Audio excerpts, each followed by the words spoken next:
ক্ষমার শক্তি এবং ধৈর্যের ইতিকথা। মক্কা বিজয়ের পর রসূলুল্লাহ সাল্লাল্লাহু আলাইহি ওয়াসাল্লাম যখন পবিত্র নগরীতে প্রবেশ করলেন, কুরাইশদের নেতারা, যারা বছরের পর বছর ধরে তাকে ও তার সাহাবীদের অকথ্য নির্যাতন করেছে, তারা ভয়ে কাঁপছিল। তারা জানত এখন তাদের প্রতিশোধ নেওয়া হবে। ইতিমধ্যে এক সাহাবী খুব ক্ষুব্ধ হয়ে চিৎকার করে উঠলেন, আজ প্রতিশোধের দিন, আজ তরবারির দিন। এই চিৎকার শুনে রাসূলুল্লাহ সাল্লাল্লাহু আলাইহি ওয়াসাল্লাম থামলেন।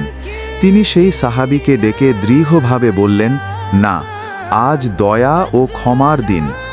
এরপর তিনি কুরাইশদের বিশাল জনসমাবেশের সামনে গিয়ে দাঁড়ালেন। এই সেই মানুষ যাদের অত্যাচারে তাকে প্রিয় জন্মভূমি ছেড়ে মদিনায় হিজরত করতে হয়েছিল। তাদের দিকে তাকিয়ে তিনি প্রশ্ন করলেন, তোমরা আমার কাছ থেকে এখন কি আশা করো? তাদের নেতা সুহাইল বিন আমর ভয়ে ভয়ে উত্তর দিলেন, আমরা আপনার কাছে কেবল কল্যাণ আশা করি। আপনি একজন উদার ভাই এবং উদার ভাইয়ের ছেলে। রাসূলুল্লাহ সাল্লাল্লাহু আলাইহি ওয়াসাল্লাম চোখ ভিজে এলো। তিনি আকাশের দিকে হাত তুলে বললেন, আজ তোমাদের বিরুদ্ধে আমার কোনো অভিযোগ নেই। যাও, তোমরা সবাই মুক্ত।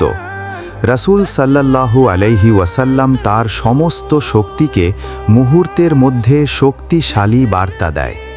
এক, ধৈর্যের